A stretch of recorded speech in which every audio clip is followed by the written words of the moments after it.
sonrisa que brilla en todos lados, en un libro, en un niño, en un cine o en un teatro. Solo tengo que invitarla para que venga a cantar un rato. Ay, ay, ay, que se va la vida, más la cultura se queda aquí.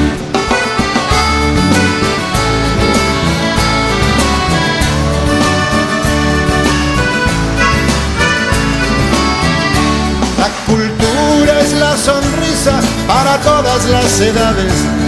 Puede estar en una madre, en un amigo o en la flor, o quizás se refugie en las manos duras de un trabajador. Ay, ay, ay, que se va la vida, más la cultura se queda aquí.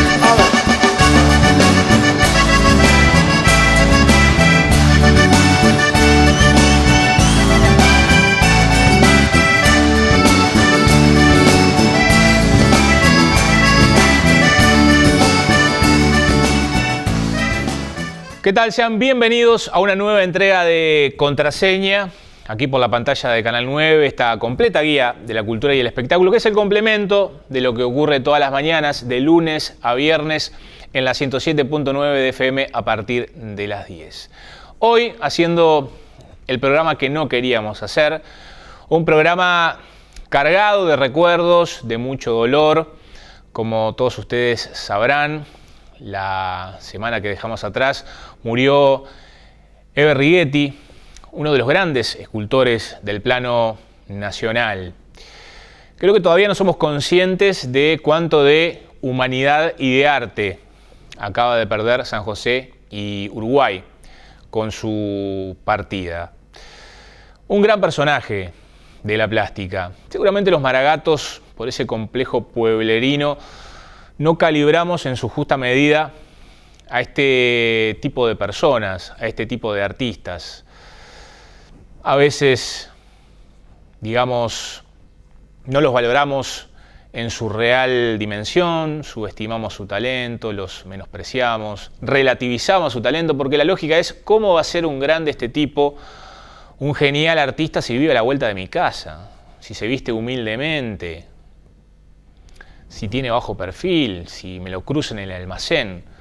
Créanme que Eber Righetti, como Hugo Nantes, como Nelson Romero, fueron hombres de bajo perfil, y ese bajo perfil fue proporcionalmente opuesto a su estatura artística. Tenían la grandeza por ahí disimulada por ese bajo perfil de todos los días, pero eran grandes creadores. Seguramente el tiempo pone las cosas en su lugar, y a la distancia, viendo las cosas en perspectiva, uno comienza a decir: pucha, tuvimos un Nelson Romero, pucha, tuvimos un Hugo Nantes, pucha, tuvimos un Eber Righetti.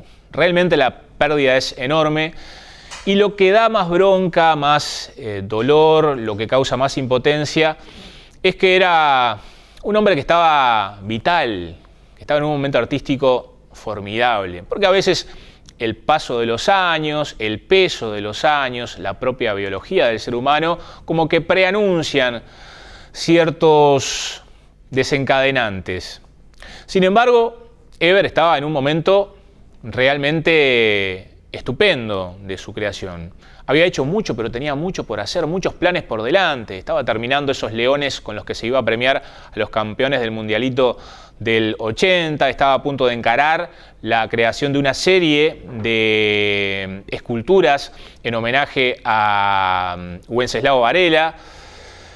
Estaba todavía embarcado en la gira de su muestra Travesía, que lo había llevado por buena parte del país, que hizo escala en junio aquí en el Espacio Cultural San José, y estaba la gran posibilidad abierta de que esas embarcaciones navegaran con destino a Europa. Vaya si tenía por hacer, vaya si tenía reconocimiento esperándolo a este artista que demoró en llegar a los ojos del gran público. Fue recién en el nuevo siglo que, creo, el país comenzó a tener en cuenta a Eber Righetti, a considerarlo dentro de los grandes del panorama artístico nacional, a través de sus esculturas, a través de sus esculturas de pequeño y de gran porte, a través de esos monumentos que uno puede ver en la ciudad, el monumento en homenaje a Paco Espínola, allí en la esquina de Valle y de 25 de Mayo, el homenaje al trabajador rural en los accesos a la ciudad y otros tantos monumentos que están desperdigados por el país y que hablan de la singularidad de este artista. Una gran persona, por eso lo llora toda la ciudadanía, un gran artista, por eso lo llora la plástica nacional, y desde aquí el modesto homenaje a Heber Righetti a través de las entrevistas que tuvimos ocasión de hacerle. La relación en lo personal casi llega a los 20 años. Aquí en Contraseña tuvimos unas cuantas charlas con él. Lo que les proponemos en esta noche, aunque no sea consuelo suficiente, es recordarlo. Siempre habrá algo de él presente, porque la muerte real es el olvido y realmente no lo vamos a olvidar. O sea que en este momento les propongo recorrer algunas de estas entrevistas que le realizamos. Ahora vamos a hacer escala en 2013, en una muestra que le realizamos en el Museo Departamental en ocasión de su muestra retrospectiva, que sirvió para tomar conciencia del caudal creativo de este hombre, desde sus comienzos, allá en la década del 70, hasta su actualidad. Heber Righetti en el recuerdo de Contraseña. Heber, una retrospectiva abarca técnicas, estéticas, tiempos. Entre el primer Heber Righetti y el último, ¿hay algún punto de conexión? El punto de conexión es la necesidad de hacer cosas, la necesidad de trabajar, de expresarme, de buscar la forma, de querer dominarla. Buscando siempre algo. Después de dominar de repente lo que puede ser una cosa figurativa, tratar de liberarse y jugar con la línea, simplemente por lo expresivo que puede hacer, por el volumen, por el hueco. Es un proceso donde vamos subiendo o escalando, o profundizando en distintas posibilidades plásticas. ¿Lo más complicado en el arte es transmitir emociones, comunicar sentimientos desde lo no figurativo? Lo figurativo puede ser válido siempre y trascender lo figurativo también es todo. Es decir, no se hace porque sí, voy a dejar lo figurativo, voy a jugar con la línea. Es un proceso, una necesidad, un descubrimiento, porque lo vas descubriendo, en lo figurativo está el encanto de la línea, que vos después podés abstraerla y jugar con ella nada más, y en otra composición más libre, pero no partimos de la nada. Hay gente, posiblemente sí, hay gente que lo haga desde el punto de vista matemático, un punto de vista científico, un punto de vista conceptual nada más. Entonces, en lo conceptual ahí tendríamos que hablar de otra cosa porque yo creo, en lo que yo pretendo hacer es jugar con el material, con lo plástico, con el volumen, con la forma, con la línea, pero tangible, el material plástico presente, transmitiendo lo que, en el momento lo que yo pretendí y después mucho más porque después tiene muchas lecturas, ¿no? Lo más complicado en el arte es ser simple. Generalmente se va de lo más barroco a lo más simple. Se dice que menos es más. Sí, evidentemente la búsqueda de la síntesis no es fácil. Un caricaturista para llegar a la caricatura que lo hace con 4 rasgos tiene que tener mucho trabajo, mucho oficio, mucho quitar cosas y dejar lo esencial. Y en otros campos también, ya sea en la pintura, en el dibujo, en el volumen, uno tiene que llegar a lo esencial. Eso no quiere decir que después de llegar a eso no aportemos otros recursos que pueden ser incluso decorativos, pero que hacen el atractivo del paseo visual, digamos, sobre la obra, porque en definitiva es una manera de recorrerla, y vos pasás de un hueco a un volumen, de una línea vertical a una oblicua, a una curva, y dentro de esos trabajos o de esas partes también puede haber algo que puede ser más minucioso, como puede ser algo de texturas que enriquece el trabajo, o depende de lo que estés expresando, ¿no? Digo, porque acá vas a ver que empezamos la muestra con un trabajo con volúmenes yo diría muy simples en cuanto a las líneas y muy pulidos en cuanto a los volúmenes. Y después inmediatamente entramos en otro campo donde hay mucha textura, mucho hueco, más compleja la cosa, ¿no? Y son 2 lecturas distintas. ¿Cuál es el material que más se adapta a tus necesidades? ¿El más maleable, el más funcional a tus necesidades estéticas, al menos hoy, digamos? Mirá, cada material tiene su encanto y sus exigencias y sus propuestas, porque te propone, te impone cosas, ¿no? Yo a veces estoy trabajando con el alambre, por ejemplo, cuando trabajo con la resina y el alambre, que hago un trabajo de dibujo espacial, digamos, que yo no puedo hacerlo sobre un plano, pero sí lo hago en el espacio. Y ahí yo estoy recopado y fascinado y de repente tengo un trabajo acá y una caja llena de partes que hice y que ya no encajaban, no me servían o no acertaba con la búsqueda y van para la cajita, ¿no? Pensando que algún día los voy a usar. No los uso casi nunca.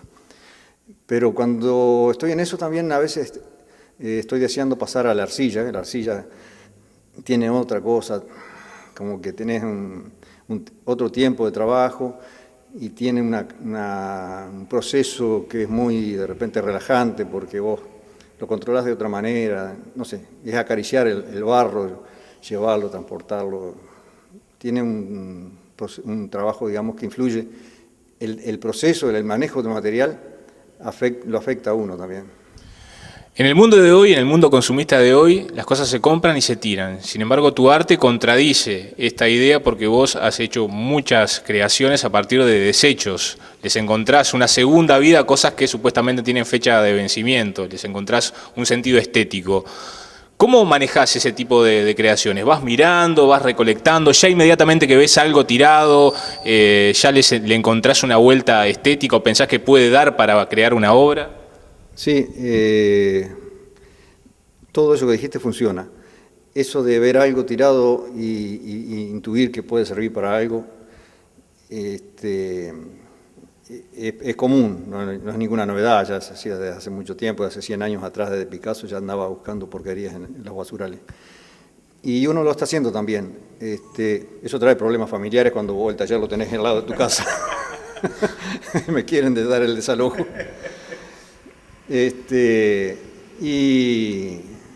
es más, he llegado más lejos y te prometo una futura muestra, una futura nota sobre por lo menos lo más lejos que he llegado en cuanto al uso de un material absolutamente imperceptible, desechable o quizás lo menos útil o lo más despreciable para mucha gente. No estoy hablando de lo que han hecho otras personas, de envasar excremento, nada de eso, no tanto. No llega a ese límite. ¿Cómo te manejaste? Sí.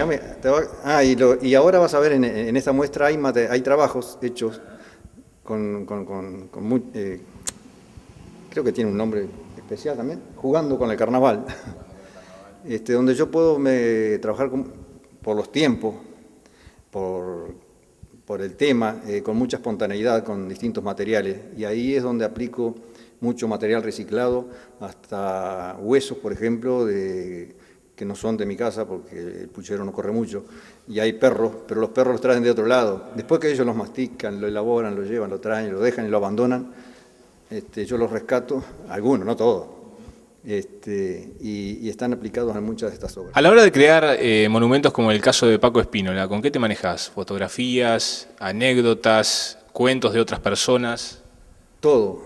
Aparte de la lectura, hay por suerte mucha iconografía de Paco y miré las caricaturas, todo lo que pude, porque el caricaturista, como te decía, tiene la habilidad de captar ese rasgo que lo define con nada prácticamente, y no es fácil llegar a eso, y tuve que recurrir a la caricatura para captar algo, por lo menos de sus facciones, de su rostro, ¿no?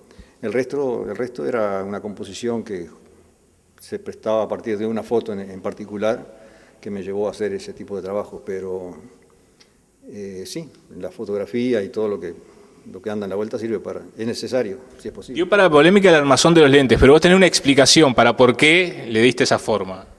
Sí, a lo largo de los años él fue cambiando el lente, y es cierto que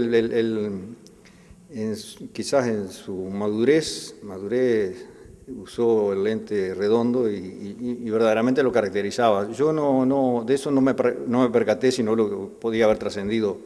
Es decir, yo no quise hacerlo ni viejo, ni joven, es decir, no había una foto que lo definiera totalmente de una manera. Entonces jugué a hacerlo de una manera, en una edad media, a criterio, según se me ocurrió a mí, y los lentes que le puse fueron los que usó de más mayor, me parece. ¿El lugar que va a ocupar ese monumento influye mucho en tu creación? ¿El lugar, la iluminación que va a tener? ¿Qué tanto va a pasar la gente? Vos sabés que hay cosas que en muchos aspectos de la vida se dan, casualidades, que le llamamos casualidades, pero que a veces tienen un porqué que uno no es consciente, pero como que están predestinados ya. Este trabajo yo lo hice hace muchos años, por iniciativa propia no, era para conformar un trofeo para un concurso literario, y este fue el primer trabajo que hice, la maquetita, que está acá expuesta, para familiarizarme con la figura de Paco Spínola, ¿no? Pero de cualquier manera lo presenté como propuesta, pero además hice otro trabajo donde Paco se transforma en una pluma de escribir, y es una cosa mucho más simple, más estilizada, verdaderamente una síntesis, y fue la obra aceptada. Así que este primer estudio me quedó a mí y lo tuve ahí durante años.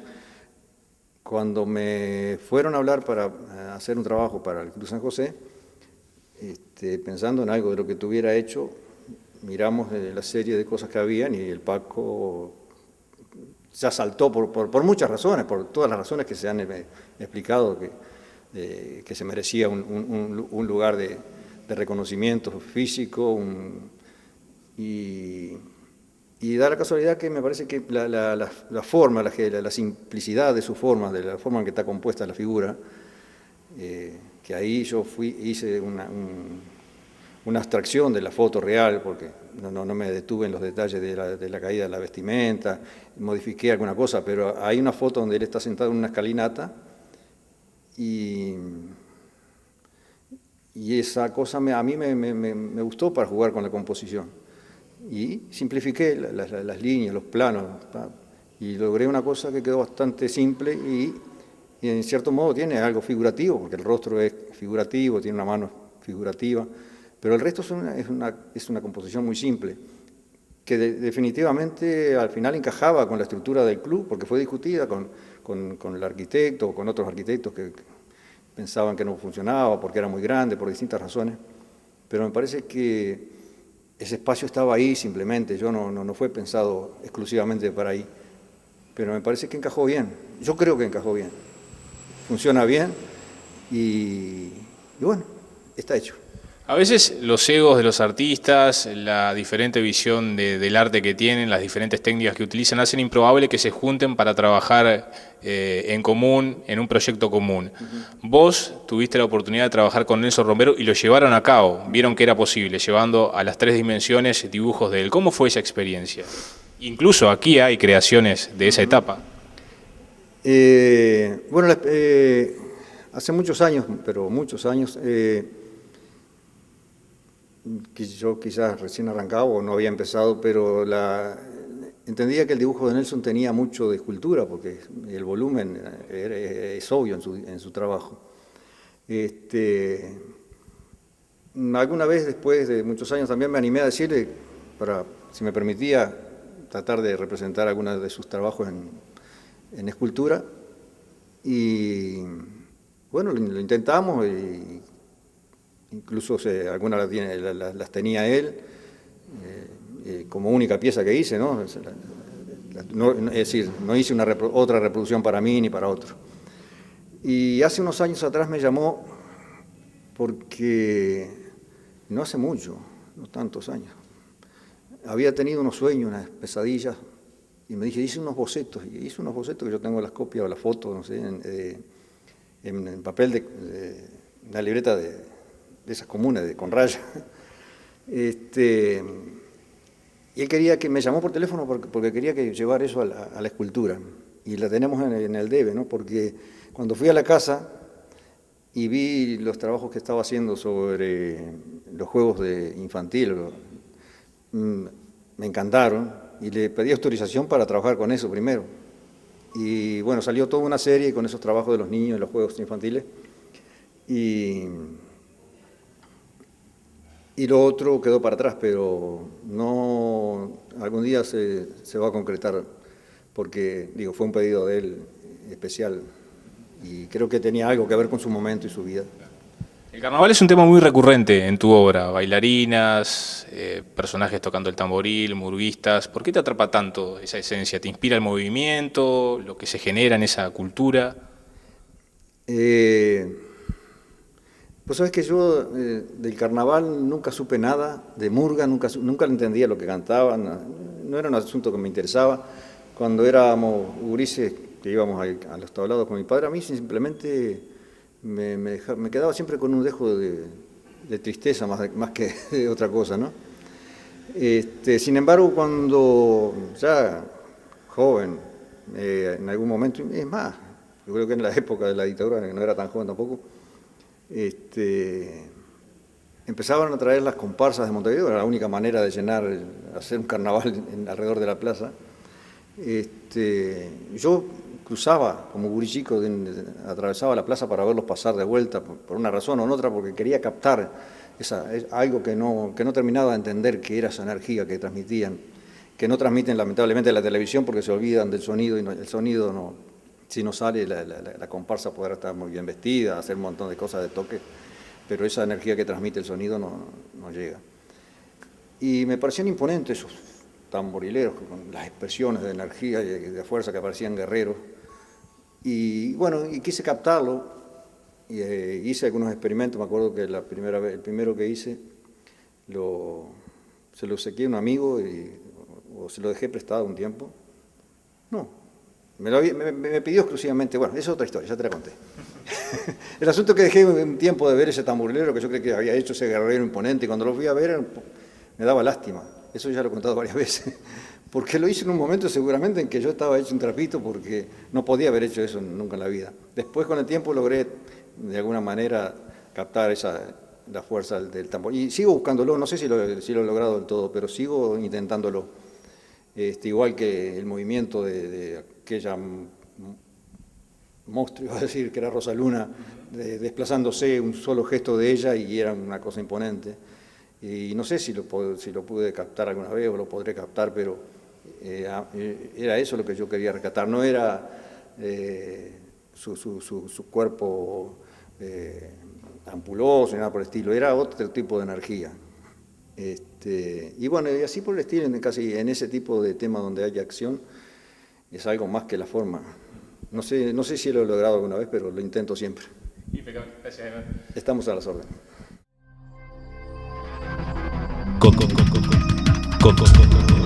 Contraseña. Estás en Contraseña. Con sabor de Cololo, solamente lo mejor. Con sabor de Cololo, con ternura y con amor. Con sabor de Cololo. Alimentate bien, viví mejor. Cololo, la marca de los uruguayos. A partir del punto donde el ojo humano encuentra sus barreras naturales, damos inicio a nuestro mundo. Hacer visible lo invisible. 3 generaciones de ópticos certificados. A su servicio, Óptica García. Peatonal Asamblea 589. Pagar los tributos departamentales en fecha es mucho más que una obligación. Es ser parte de la obra, de las mejoras, del mantenimiento de nuestras ciudades y centros poblados, caminos y carreteras que entre todos debemos cuidar. Este 21 de noviembre vence la patente de rodados. Pagá en fecha. Podés hacerlo en el edificio Marín, en las dependencias del interior del departamento o en las redes de cobranza. San José, Gobierno Departamental. Inmobiliaria Mario Cedrani. Venta de casas, campos, solares, tasaciones. Asamblea 329. Teléfono 4342-3108. Email cedrani@adinet.com.uy. Inmobiliaria Mario Cedrani. Asesoramiento profesional. miembro de la Cámara Inmobiliaria Maragata y de la Cámara Inmobiliaria Uruguaya.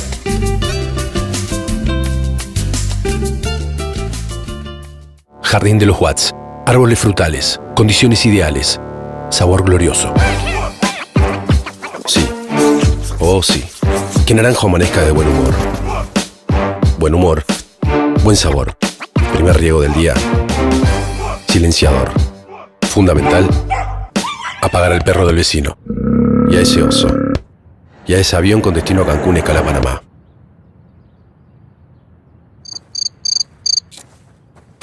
En el Jardín de los Watts reposan los árboles que inspiran el inigualable sabor de los Watts.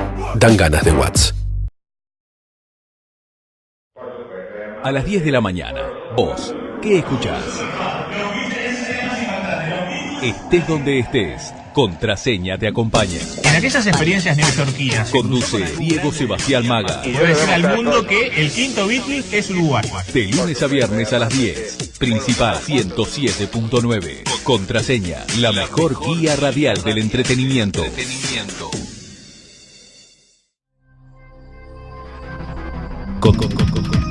Contraseña. Estás en Contraseña.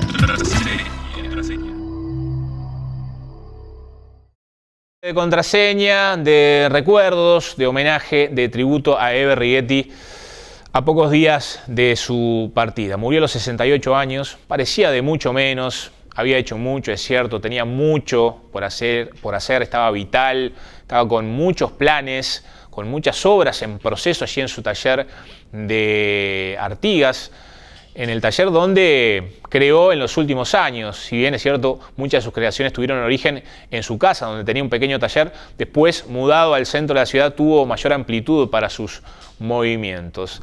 Ahora nos vamos a instalar en el presente, en una entrevista reciente que le realizamos en el Espacio Cultural San José en el Subsuelo, donde expuso la serie de embarcaciones denominada Travesía.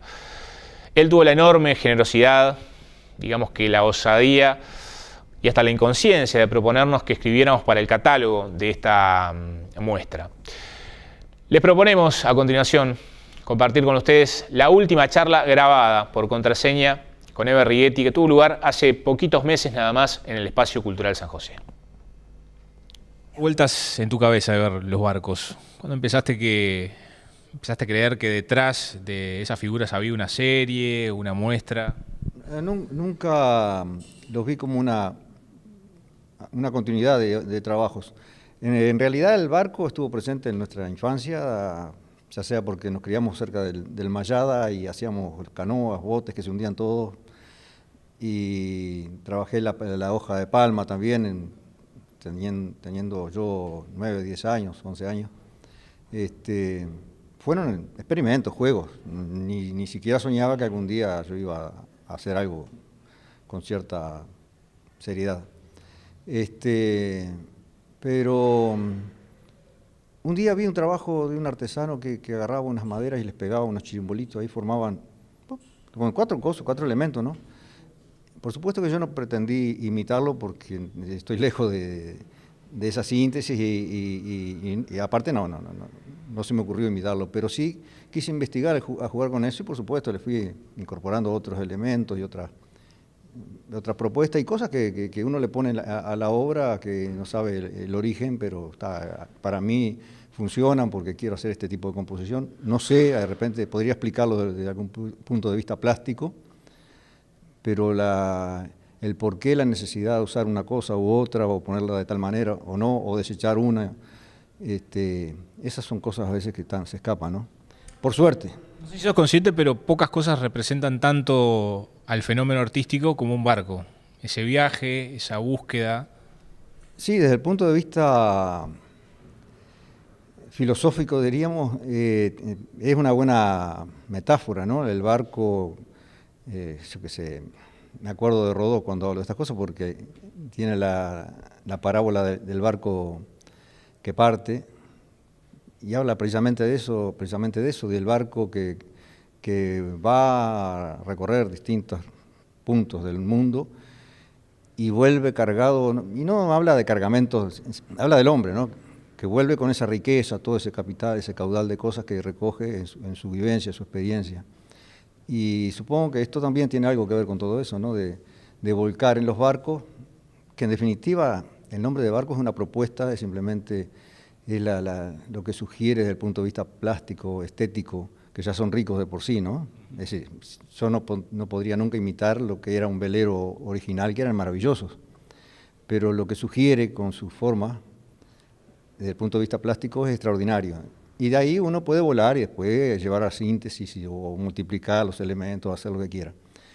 Pero en todo eso hay una elección de formas, de cosas, de objetos, de composición, a veces consciente, a veces inconsciente, porque cuando yo pretendo hacer algo, viene otra persona, después lo mira y le da otro sentido a esa línea o a ese plano o a ese objeto que puse en determinado lugar y ya tiene otro sentido. Entonces, ¿y le das cabida a la intuición del ojo ajeno, independientemente de que no tenga los conocimientos técnicos, pero que vea que algo en esa composición no funciona? No, en eso hay que estar atento, porque el que viene de afuera, sea o no, esté en el tema o no esté en el tema, lo que está bien, no sabe si está bien o está bien, pero lo que está desubicado, lo que choca, lo que no funciona, te lo señala enseguida, cualquiera va derecho a lo que no está bien. Y no es por una crítica negativa, es porque hay algo que no encaja en todo eso y lo encuentra de primera. Por ahí no tiene la forma de explicar, no sabe por qué, pero ve que algo no funciona, como aquel que escucha una canción y ve que algo desafina o claro, que no le cierra. Sí, o una palabra inclusive que la cambian porque esta y otra y de repente hubiera quedado notable, ¿no?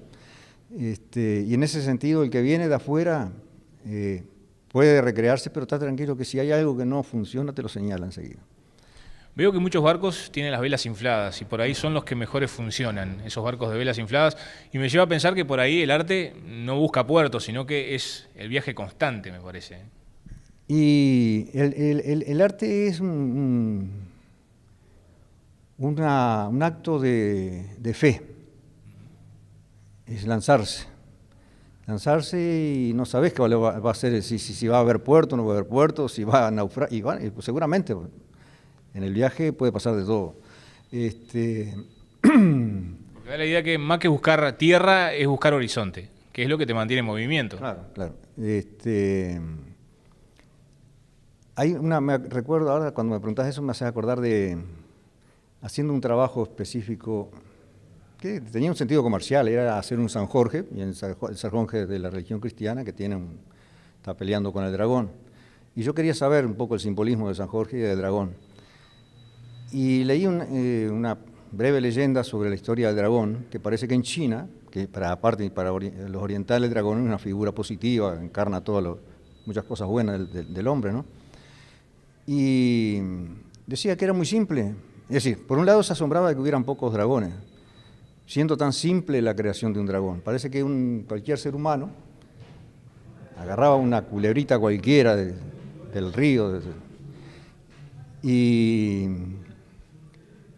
tenía que alimentarla con cosas comunes en cualquier parte del mundo, con lo que hubiera en la zona, lo que fuera propio del lugar. Lo único que tenía que hacer era masticarla personalmente y alimentar a esa pequeña culebrita. Y eso lo iba a transformar en un dragón. Es decir, hacía que la culebra se transformara en un dragón. Es decir, un trabajo personal, constante. Y digo que es un acto de fe, porque faltaba la otra parte. Sí, claro. Hay que hacerlo durante 150 años. Y ese es el viaje.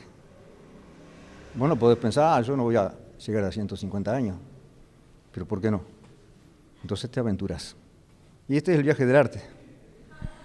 ¿Sos consciente que hay un viaje extra para quien observa, que es distinguir cómo fuiste componiendo esas esculturas, con qué materiales supuestamente desechados por esta sociedad de consumo, cómo le buscaste una segunda vida a esos objetos rotos, gastados? Como que hay un segundo viaje, más allá del viaje artístico que representa para quien crea esa escultura. Bueno, sí, generalmente se recrean en el reconocimiento de objetos, de elementos de uso cotidiano, y algunos no tan cotidianos, pero saben, conversando entre sí llegan a la conclusión, esto es tal cosa, tal otra. Pero resulta que yo vivo enfrente a un hombre que junta chatarra para venderla, ¿no? Como chatarra, a dos personas, ahí cruzando la calle. Y cuando venían los camiones, cuando recién llegué al barrio, hace 20 años, yo me ofrecía a ayudar a cargarlos.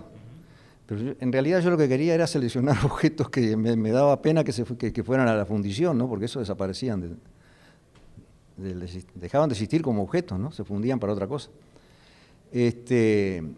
Y muchos de la gente, los peones que estaban ayudando en la carga, cuando se daban cuenta de cuál era la búsqueda mía también, estos Rigetti me decían, me alcanzaban un objeto u otro que sabían que tenía algo que me podía interesar. Eso lo hice durante mucho tiempo, y después seguí comprando cachivaches y cosas que me llamaban la atención durante 20 años y nunca las toqué, simplemente tenía una montonera de cosas atrás de mi casa. Cuando tuve un espacio más grande, como tengo ahora acá en una casa donde trabajar, me sugirieron sutilmente en mi casa que sacara todos esos cachivaches. ¿El arte o vos? y bueno, y cuando empecé a jugar con todo eso, no solo trabajé con lo que ya había juntado durante tantos años, que empecé a encontrarle sentido a todo eso, es decir, valió la pena todo lo que había juntado y que no había usado nunca, ¿eh? Me acuerdo que un día, en algunas circunstancias, estuvo Octavio Podestá en casa, que venía a observar el trabajo, que venía como jurado del Bengochea, y vio la montonera de cachivaches que había, tenía como una especie de cama donde estaba todo, y eligió un objeto, no sé qué era, más bien sé que era para correr las cortinas. Y él me dijo que justamente estaba precisando eso para correr las cortinas. Mentira, ya le vio la utilidad, yo me imagino que debe estar en algún guerrero de aquellos que hacía él.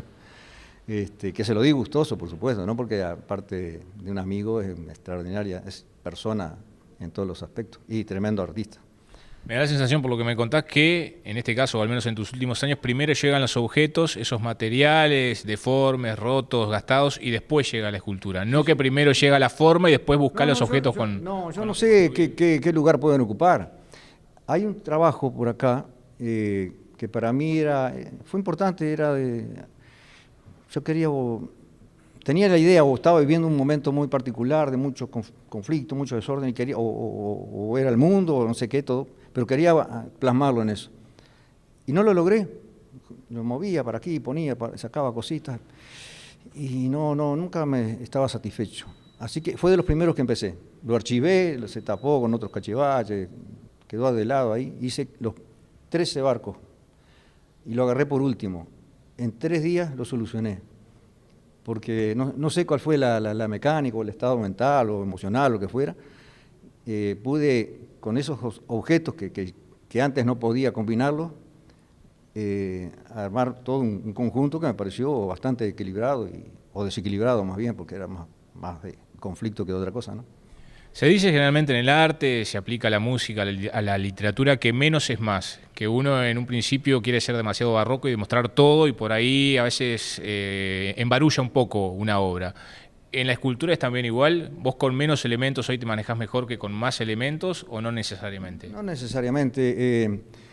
Digamos, hay quienes dicen, primero sí, hay que lograr lo esencial, jugar con lo mínimo, con lo esencial, lograr, y después, si queremos, le adornamos, le ponemos cosas, pero que pueden jugar al recreo, lo que sea, pero que no va a alterar esa idea primigenia, digamos, y que puede ser recreativo para uno mismo y para el espectador.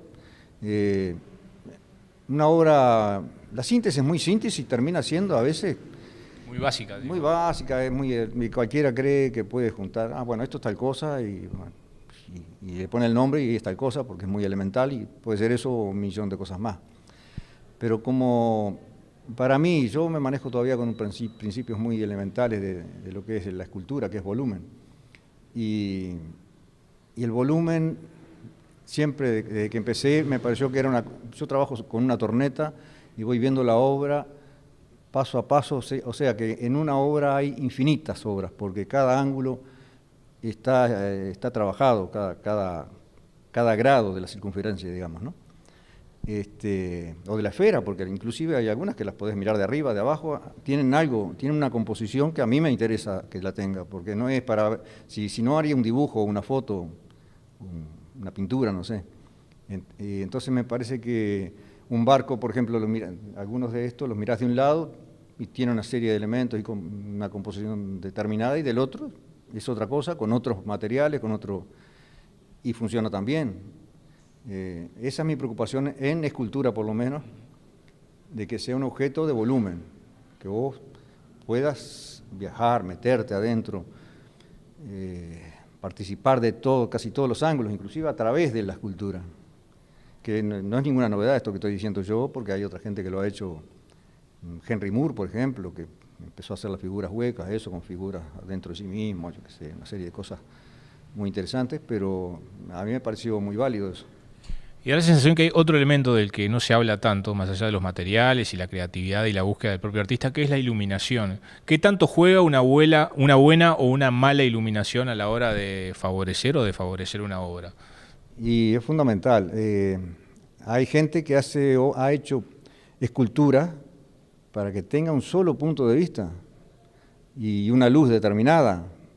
Y es maravilloso el efecto, el resultado, ¿no? Bueno, eso no es lo que yo hago. Yo hago una obra para que tenga infinitos puntos de vista, pero sí la luz no debe matar, más bien debe dejar que los elementos se sugieran o se potencien según como lo ilumines, ¿no? A veces ocultar algo hace que lo que sugiere sea más importante que verlo en la totalidad. Juegan las luces, pero las sombras también. Las sombras también, a mí me gusta mucho el juego Es más, a veces me recreo más mirando la sombra de una escultura en la pared porque me muestra cosas que yo no las calculé, porque es un efecto que está más allá de mi expectativa, ¿no? Hay embarcaciones de mayor porte que no entraron en esta exposición del Espacio Cultural San José. ¿Hay posibilidades que se sumen cuando esta muestra siga girando por otros puntos del país? Sí, en principio hay una sola obra que yo prometí traerla, que iba a ocupar este espacio, pero no me dio el tiempo. Es más, quise traer el día de la inauguración y bueno, no, llegué tarde yo por terminarla y no la pude terminarla. Después me llevó una semana, quizás más de una semana, a terminarla totalmente, y en este momento está expuesta en la Galería de Diana, en la vidriera. Es tan grande que se puede entrar por el río, digamos. Sí, se podía navegar en ella. Gracias, Eber. Estamos a la orden. Contraseña. Estás en Contraseña. Juega el 5 de oro para darse todos los gustos. 2 sorteos por día, quiniela y tómbola. Apueste a estos juegos y uno de ellos cambiará su vida. Pagar los tributos departamentales en fecha es mucho más que una obligación. Es ser parte de la obra, de las mejoras, del mantenimiento de nuestras ciudades y centros poblados, caminos y carreteras que entre todos debemos cuidar. Este 21 de noviembre vence la patente de rodados. Pagá en fecha. Podés hacerlo en el edificio Marín, en las dependencias del interior del departamento o en las redes de cobranza. San José, Gobierno Departamental. Con sabor de Cololo, solamente lo mejor. Con sabor de Cololo, con ternura y con amor. Con sabor de Cololo. Alimentate bien, viví mejor. Cololo, la marca de los uruguayos. Desde hace varios años, llevamos a la mesa de su hogar pescado, mariscos y frutos del mar. Martes y jueves sabe que cuenta con Pescadería del Puerto. Y el almuerzo queda solucionado con el mejor alimento. Usted nos conoce, pescado fresco del mar, con la atención y calidad de Pescadería del Puerto. Por consultas o reservas, llámenos al 099-293-094. Los martes estamos en Espínola entre Herrera y Canaro, y los jueves en Oribe entre Bentancur y Vía Férrea. Pescadería del Puerto, toda una tradición en San José. Conserva los recuerdos más importantes de tu vida con la mejor calidad, para que lo tengas por siempre. Fabián Méndez, Videoproducciones, empresa líder en el departamento en filmaciones de bodas, cumpleaños y eventos. años, experiencia internacional y las mejores referencias nacionales. Fabián Méndez, videoproducciones, cámaras y equipos de postproducción de última tecnología. Trabajos en DVD, HD y Blu-ray. Empresa seria, con trabajos garantidos, entregados en tiempo y forma. Además, ofrecemos pantalla LED gigante y proyecciones. Contáctenos y agendemos una reunión. 099-100-545. Ingrese a nuestras páginas web www.fabialmendez.com.uy o www.pantallaledurguay.com.uy. Fabián Méndez, videoproducciones. Imagen para toda la vida. Conserva. Contraseña. Estás en Contraseña. Bien, en el final de Contraseña, en este programa especial, donde estuvo más presente la emoción que lo periodístico, nos costó realizarlo realmente, pero bueno, de eso se trata en esta profesión, de hablar, de decir algo cuando realmente lo más apropiado sea el silencio, porque no hay palabra que consiga expresar ciertamente el dolor que sentimos en lo personal y que siente buena parte de la comunidad artística y de la sociedad toda. Nos vamos y en el final de Contraseña, como suele ocurrir, los dejamos en la compañía de las opciones culturales por venir. Una semana muy cargada, porque comienzan las muestras examen del Espacio Cultural Ignacio Espino, porque hay una doble muestra de homenaje a Nelson Romero, vaya casualidad, un gran amigo de Eber Righetti, y porque está en marcha el Festival de la Cultura. Bueno, nos estaremos reencontrando el próximo lunes aquí por la pantalla de Canal 9, o si no, de lunes a viernes en las mañanas de emisora principal. Que pasen bien. En Contraseña te presentamos todas las opciones culturales y vos solo tenés que elegir.